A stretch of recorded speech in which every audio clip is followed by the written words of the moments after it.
Bonjour, moi c'est Lucille, décoratrice chez Rénov et je vais vous expliquer comment aménager un salon idéal pour le télétravail.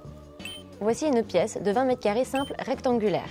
Et ici je vais m'attarder sur un seul et même grand pan de mur, où je vais concevoir un meuble sur mesure optimisé, qui va réunir à la fois un espace télé, une bibliothèque rangement et enfin un espace de télétravail totalement intégré à ce meuble. Dans un premier temps, je vais poser les caissons de rangement. Donc des caissons bas pour stocker une box ou encore une console, des jeux de société et des caissons hauts pour des rangements supplémentaires. Puis j'ajoute les étagères qui vont créer à elles seules les fonctions du meuble. À droite, on va avoir donc une niche pour y stocker l'espace télé.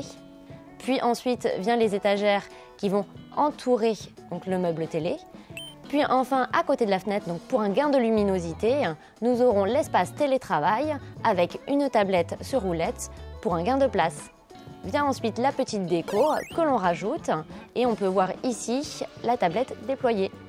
Nous rajoutons le gros mobilier et enfin, de nouveau, la petite décoration.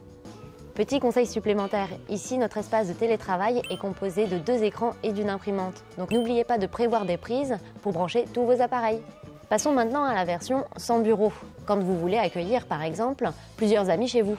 La particularité de ce meuble est que je vais pouvoir transformer cet espace de télétravail en remplaçant donc les écrans par de la décoration, donc ce qui permet d'avoir une toute nouvelle ambiance. Nous pouvons voir ici donc que j'ai tourné le fauteuil pour permettre d'agrandir et d'accueillir plus de monde dans le salon. Et voilà, nous avons lié un salon et un espace de télétravail que nous pouvons transformer facilement en fonction du moment. Et maintenant, c'est à vous de jouer!